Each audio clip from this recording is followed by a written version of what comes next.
प्यारे बच्चों, class 11th arts विषय का इकोनॉमिक्स का पेपर अभी बचा हुआ है। उसी का महत्वपूर्ण क्वेश्चन आप लोगों को इस वीडियो के माध्यम से बता रहा हूँ। शुरू करने से पहले आपसे निवेदन है कि अपने चैनल इकोनॉमिक्स प्लस पर नए हैं तो चैनल को जरूर सब्सक्राइब कर ले, घंटी का आइकन को दबा ले और अर्थशास्त्र के बच्चों तक ये वीडियो जरूर शेयर करें। तो चलिए हम लोग आज कुछ नया सीखते हैं।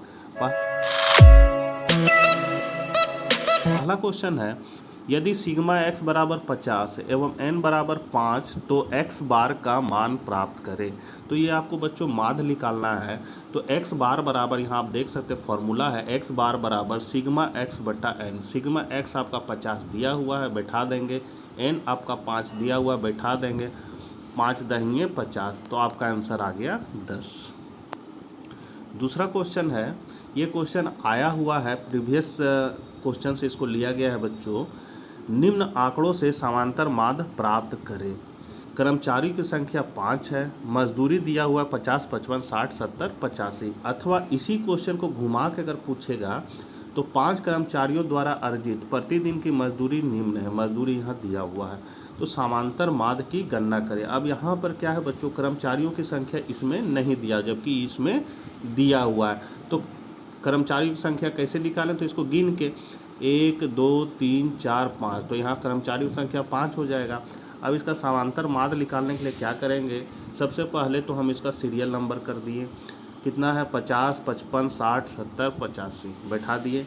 अब माध्य का फॉर्मूला जो होता है बच्चों, माध्य बराबर सिग्मा x बटा n। सिग्मा x कहने मतलब है कि इसको आपको क्या करना है, जोड़ देना है। तो जोड़ने पर मेरा कितना आया है, 320। इसको जोड़ दीजिएगा तो 320 आ जाएगा।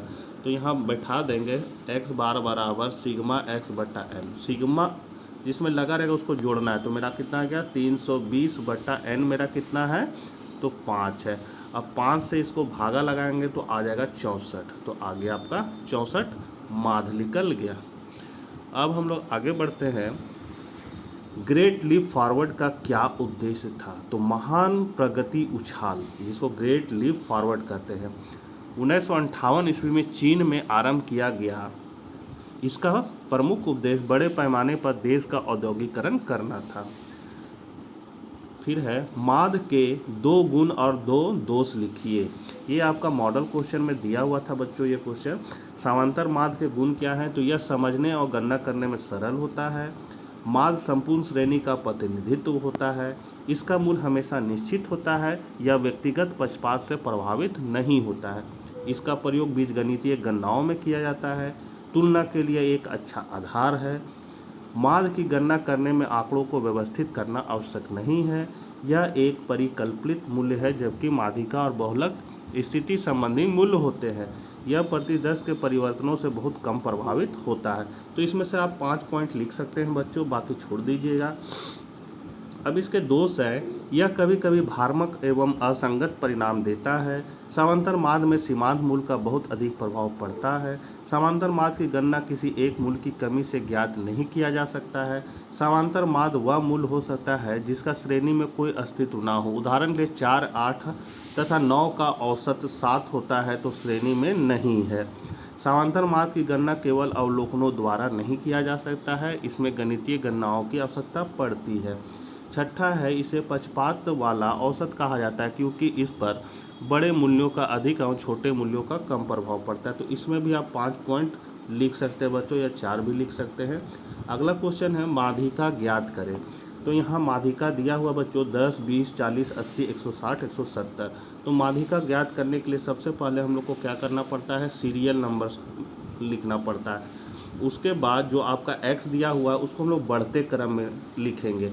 जैसे अगर मान लीजिए 10, यहाँ शुरू में 10 दिया हुआ, अगर 20 दिया रहता है, 20, 10, 80, 40, मतलब जैसे तैसे दिया रहता, तो हम लोग क्या करते हैं, इसको सबसे पहले बढ़ते क्रम में सजा लेते। बढ़ते क्रम में सजाने का मतलब है कि सबसे पहले छोटा नंबर को लिखेंगे। तो यहाँ छोटा नंबर को देखना है कौन है, 10 है, तो 10 लिखेंगे।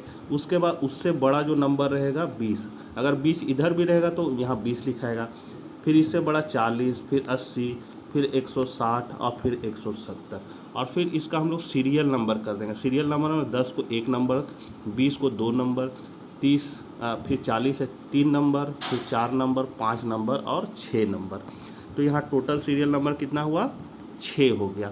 अब माध्यिका का फॉर्मूला होता है मीडियन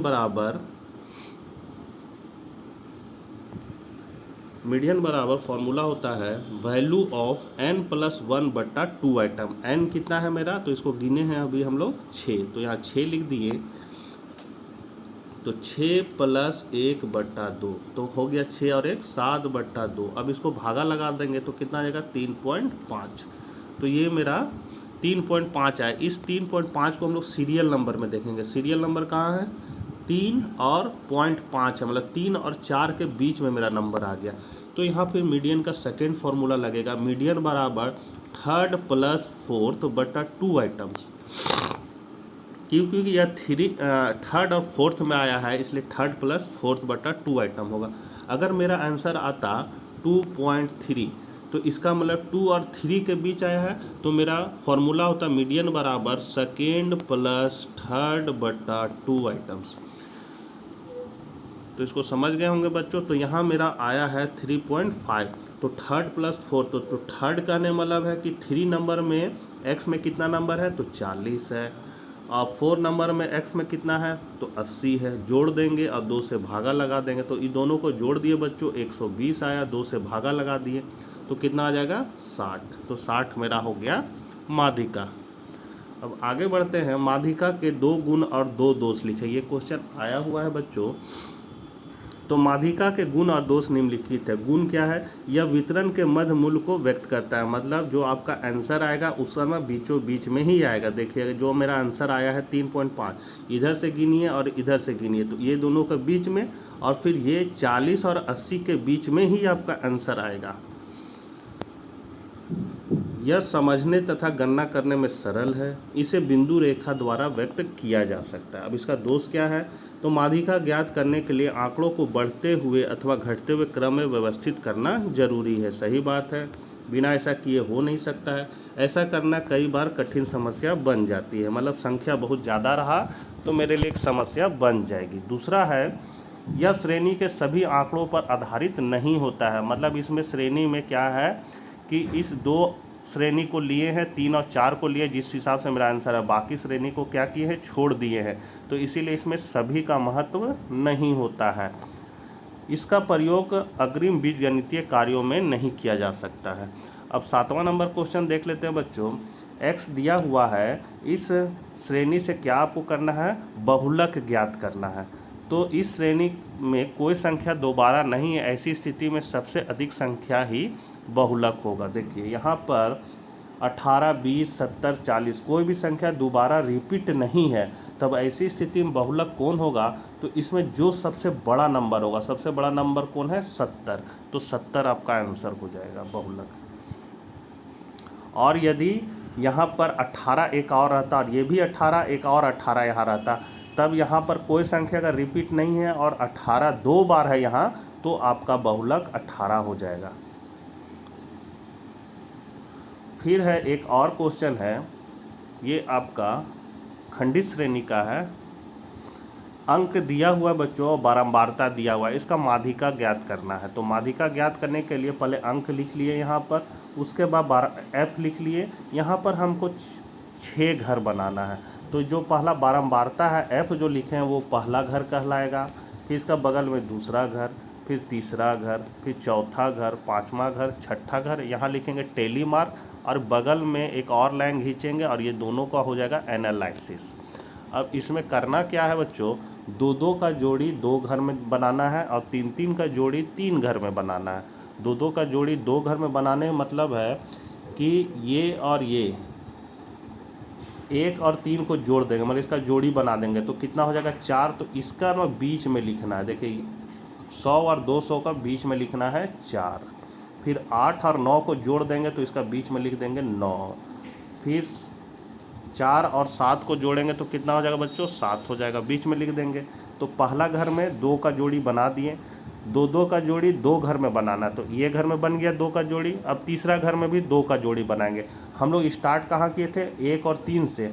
अब क्या करेंगे? 1 को छोड़ के 3 और 8 का जोड़ी बनाएंगे। जो तीसरा घर में है पहला से हम नहीं बनाएंगे, अब हम लोग क्या करेंगे, तीसरा और आठवां को जोड़ेंगे तो कितना आ जाएगा मेरा 11। तो 11 कहाँ लिखेंगे, 3 और 8 के बीचों बीच में, तो 11 लिख दिए। फिर 1 और 4 को जोड़ेंगे तो 5, बीचों बीच में 5 लिख दिए। अब 3 का जोड़ी नहीं है आगे तो इसको हम लोग छोड़ देंगे। तो 2 का जोड़ी 2 घर में बन चुका है बच्चों। अब 3 का जोड़ी 3 घर में बनाना है, 3 का जोड़ी 3 घर में, 3 का जोड़ी फिर स्टार्ट से बनाएंगे, 1 3 8 को जोड़ देंगे और इसका बीचों बीच में लिखेंगे 12। फिर 1 4 7 को जोड़ देंगे और इसका बीचों बीच में लिखेंगे 8। अब ये आपका चौथा घर कंप्लीट हो गया। पांचवा घर में क्या करेंगे कि ये पहला 1 जो लिखा उसको छोड़कर 3 8 और 1 को जोड़ देंगे तो मेरा आ जाएगा 12 और ये ना बीचों बीच 8 के सामने लिख देंगे। फिर 4 3 इसका एक और जोड़ी नहीं है, मतलब 3 का जोड़ी बनाना यहाँ तो 2 ही है तो इसको हम लोग छोड़ देंगे। अब यहाँ पर 1 को पहला में छोड़ दिए थे, अब यहाँ पर जब छठा घर में बनाएंगे जोड़ी तो ये पहला वाला लाइन को छोड़ देंगे, दूसरा वाला भी लाइन को छोड़ देंगे और तीसरा से जोड़ी बनाएंगे 8 1 4, तीनों को जोड़ देंगे और इसका बीचों बीच में लिख दिए 13। इसका जोड़ी नहीं बन रहा है तो इसको छोड़ देंगे। अब यहाँ पर क्या करेंगे, जो सबसे आपका बड़ा है, इसमें क्या है बड़ा 8, इसमें सबसे बड़ा है 9, इसमें बड़ा है 11, इसमें 12, इसमें 12, इसमें 13। इसमें 8 जो लाइन में है ये लाइन में यहाँ पर 1 लिख देंगे। उसके बाद यहाँ 9 है, 9 2 घर को जोड़ने पर आया है, मतलब 400 और 816, तो 400 में भी 1 लाइन खींचेंगे और उसका नीचे 816 में 1 लाइन खींचेंगे। फिर है आपका 11, 11 आपका 3 और 8 को जोड़ने पर आया तो 216 में 1 लाइन खींचेंगे और 8 वाला में 1 लाइन खींचेंगे। फिर 12 को 12 कैसे आया है जोड़ने से, तो 3 घर को जोड़ने पर आया तो 1 वाला से स्टार्ट कर 1, उसके नीचे 1, फिर 1 लाइन खींचेंगे। इस तरह सब खींचने के बाद और 4 अगर होता है लाइन तो 1 ऐसे कट जाता है, उसको 5 कहते हैं, इसको टैली मार्क है बच्चों। उसके बाद हम लोग इसका 1 लिख दिए, इसका 3 लिख दिए, इसका 6, इसका 3, इसका 1। अब यहाँ पर जो सबसे बड़ा है 6, तो 6 का x में देखें क्या नंबर है मेरा 400, इसलिए मोड मेरा क्या हो जाएगा 400 आंसर हो जाएगा। और ऐसे f में भी देखने से f में जो आपका सबसे ज़्यादा नंबर है, सबसे बड़ा नंबर है क्या है 8, तो 8 का सामने वाला ही x हो जाता है। यहाँ तो डायरेक्ट आप निकाल भी सकते हैं कि 8 इसमें सबसे बड़ा है तो 8 के सामने जो आपका x में नंबर होगा वही आपका आंसर होगा। फिर है परमाप विचलन किसे कहते हैं, तो परमाप विचलन के विचार का प्रतिपादन कार्ल मार्क्स ने 1893 में किया था। किसी श्रेणी के समांतर माध्य से निकाले गए उसके विभिन्न पद मूल्यों के वर्गों के माध्य का वर्गमूल उस श्रेणी का परमाप विचलन कहलाता है। इसे माध्य से निकाला जाने वाला विचलन वर्ग माध्य मूल्य root mean square division from mean भी कहा जाता है। परमाप विचलन के लिए ग्रीक वर्णमाला का अक्षर सिग्मा प्रयुक्त किया जाता है, मतलब इसको भी सिग्मा कहते हैं और इसको भी सिग्मा कहेंगे, मतलब 0 लिख के यहाँ से ऐसे पुच्छी निकाल देना है। अब हम लोग इसका क्वेश्चन देखते हैं। निम्नलिखित आंकड़ों से माध्य विचलन एवं उसका गुणांक ज्ञात कीजिए। तो x दिया हुआ है बच्चों, f दिया हुआ, हमको क्या है माध्य से माध्य विचलन निकालना। माध्यिका से भी माध्य विचलन निकलता है, बहुलक से भी माध्य विचलन निकलता है, लेकिन हमको यहाँ माध्य से माध्य विचलन निकालना और उसका गुणांक निकालना।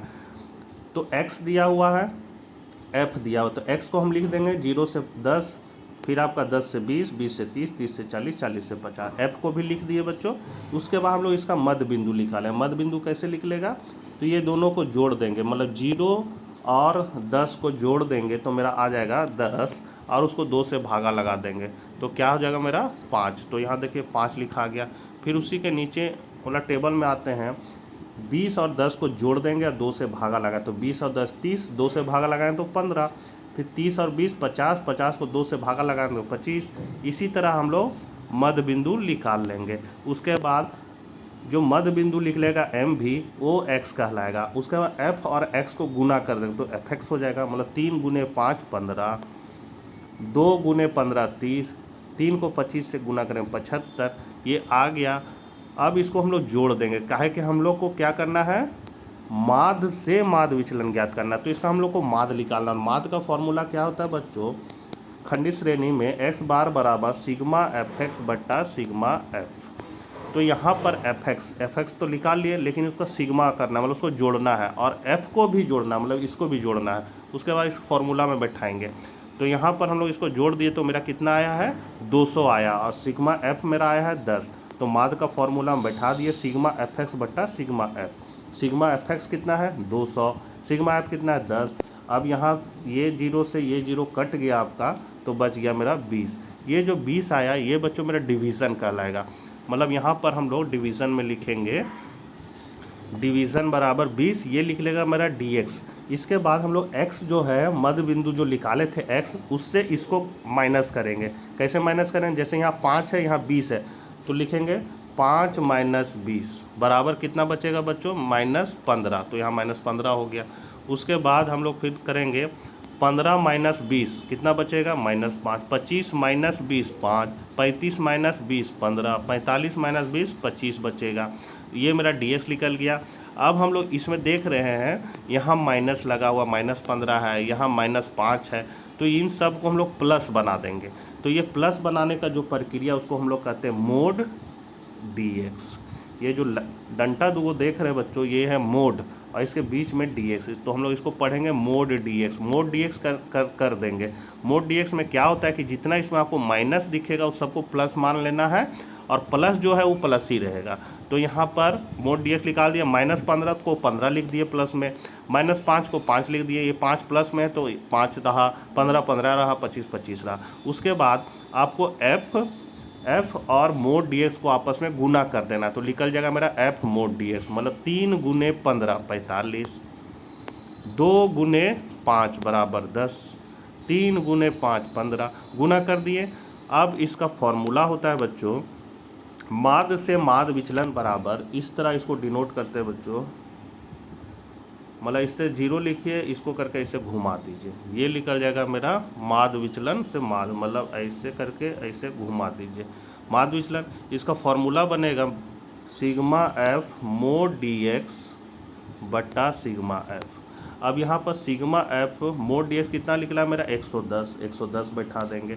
सिग्मा एफ मेरा कितना है 10। अब ये 0 से ये 0 कट गया तो बचा कितना मेरा 11। तो माद से माद विचलन कितना निकला 11 निकला। लेकिन यहाँ क्वेश्चन में आप लोग देख सकते हैं, यहाँ पर बोला है माद से माद विचलन एवं उसका गुणांक ज्ञात कीजिए। अब आपको गुणांक भी ज्ञात करना है, तो माद विचलन तो मेरा 11 निकल गया, लेकिन गुणांक का फॉर्मूला क्या होता है, तो माद से माद विचलन बट्टा माद, ये गुणांक का फॉर्मूला है।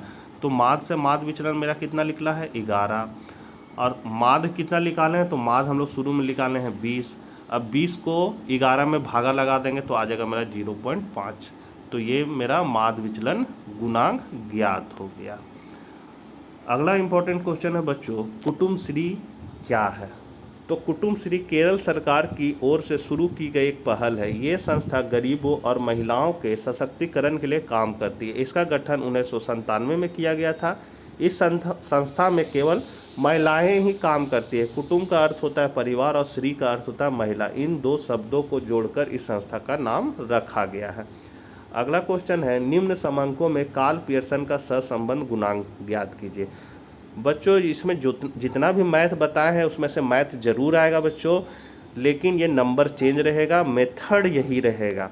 तो आप लोग ध्यान दीजिएगा, कार्ल पियर्सन का सहसंबंध गुणांक आपका जरूर आ सकता है। तो यहाँ पर आप लोग देख सकते हैं इसमें क्या है, x है और y है। यहाँ पर गणित और अर्थशास्त्र में संबंध ज्ञात करें।